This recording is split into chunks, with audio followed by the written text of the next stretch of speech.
Hi guys, this is Mike with the Red Stapler podcast, and I'm excited to be making my second episode. Hopefully, this one will be a little more exciting and focused. Um, what I'm going to talk today about is about the degradation of value in labor, and we've seen that continuously for decades now.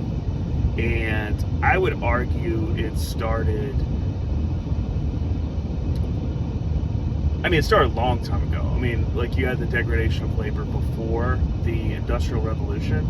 And then after the Industrial Revolution, there was a lot of things that had to be fought for.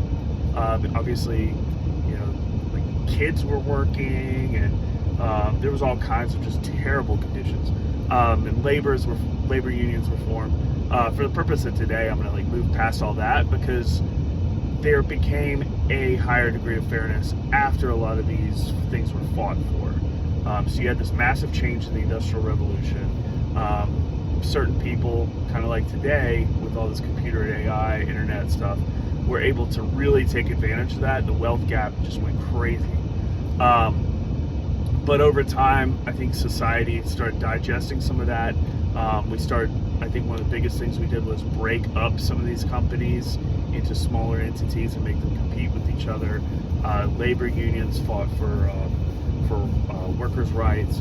But then, over time, these companies found ways to, you had pensions, things like that. These companies found ways to get around all this stuff. And we have everything nowadays short of child workers. I'm just waiting for them to bring that back.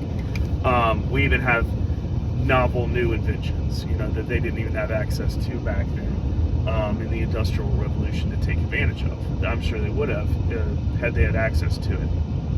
So this may be controversial, but I think one of the first things that they really did to devalue the average worker was, this big push to get women into the workplace. And I think women should be able to work if they want to.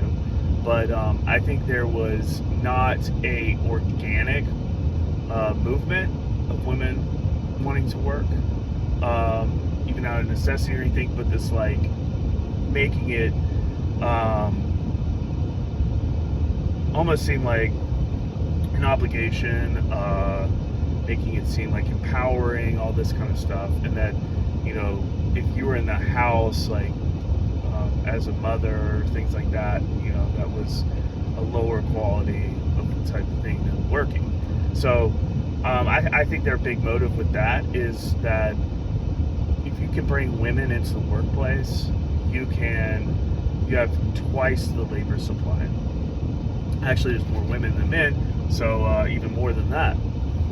So I think that was one factor, is that you essentially double the labor supply, and you have women competing versus men. And the other, I think, is for consumerism, is that women purchase more. Women spend a lot more than men. Men usually spend more money to impress women and for their partner. But I think you can see from shopping trends, I don't think that's very controversial, that women do tend to be bigger consumers than men. You think about all the products they use.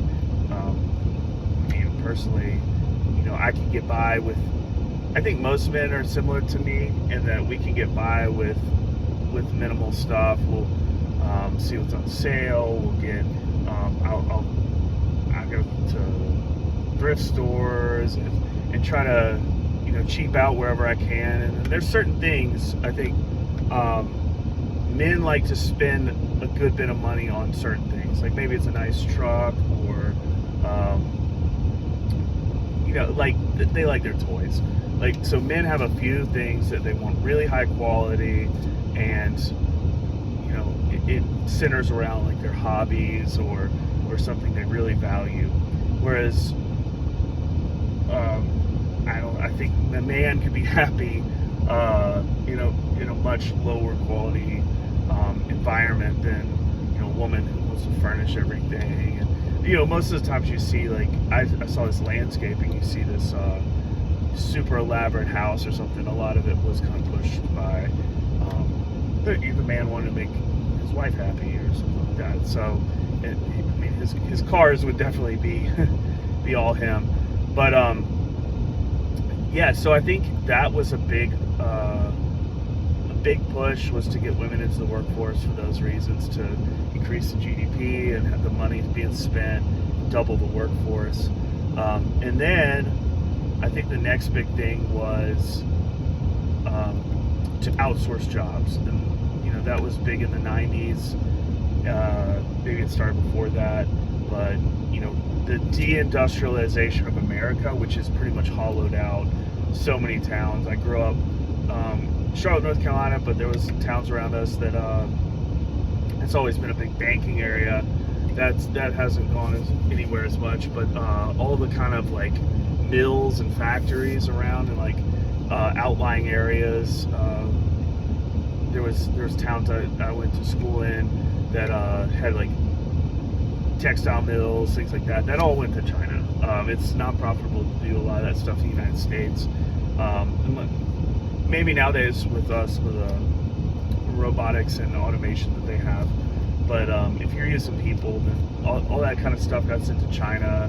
Lots of different factories, and there wasn't many industries. Like, now we're coming to a reckoning, realizing that it's a bad thing that we outsourced all this stuff. And supply chains have broken down, starting with COVID. So that was a big thing. Is you had countries like that were low labor costs, like China, Vietnam, Malaysia, who knows where, that could make things for a lot cheaper. So a lot of those jobs got sent abroad. But that was like physical manual work. And that all that infrastructure was put elsewhere in the world, and they just found it cheaper to do it elsewhere. And that's pretty much built up China as like the mega country that is now. And now they're actually starting to transfer over to more of like our type economy, and it's becoming cheaper to make that in other countries, maybe like India, Vietnam, things like that, as they, you know, became a consumer country just like we did, starting with industrialization. So after, you know, they kind of tapped that out and they got all those jobs out, we became like a service industry. Most of the jobs here are service related, knowledge work. They pushed everyone to go to college, made it seem like blue collar jobs were not a notable thing to go into. You're going to be a loser if you did that. And then recently we've seen they start bringing people into the country to do a lot of the service work. You have all these consulting companies. You know, I know people that have worked for these companies, not bad people, but they bring them in on H-1Bs. It's really easy to get some of these visas, like student visas, H-1Bs. They get sponsored by these companies, like giant consulting firms like Accenture, and I'm trying to remember some of them. There's tons of consulting companies that come in and they place all these kind of H-1B workers at different companies. You know, here it might be like Duke Power or Piedmont Natural Gas or the banks or whatever. So you start integrating. I knew tons of guys that worked at like banks and energy companies that they end up marrying all these like Filipinas that would come there working. They speak some of the best English, so they like having them come there, and they get them all trained up, and then they send them back to their country too, so they can, because it's much lower labor cost. You know, here they have to pay them a lot more, but they also like keeping them here on H-1Bs because you have no rights, no real rights. You're kind of in a weird prison because it's yeah, they're getting paid a lot better. They're getting all these things that they're greatly benefiting from. They don't have, they're uncompetitive with the local population is uncompetitive with them, because the local population they want to try to unionize, or they want to try to argue for better pay, lots of things. And with all these H-1Bs and visa workers, they know that if they cause any disruption, they can get sent back, and they want to stay here. So they have a huge incentive not to stir the pot, ask for better wages, ask for better benefits. And they came from a country probably and they're sending money back. Most of the people I knew that were here making money, they were sending money back home, and they were able to buy a really nice house, and their family would make their whole family be able to live off of those wages. And so they think it's great wages, but the people that are living here don't. But the people living here, they can get canned because they're they're becoming problematic because they want more wages. And the people that are coming here on H-1Bs aren't going to say anything because they are on this work program that can be taken away at any time. So it creates a really unfair balance, and I don't think it's a good thing at all. And then in recent years, I think there's been some things that made H-1B a little harder, but you've had whole towns just become Indian, or different populations that are brought over on these programs. And then in recent years, you've actually had a lot of outsourcing of service jobs with the advent of Zoom and all these easy ways to communicate.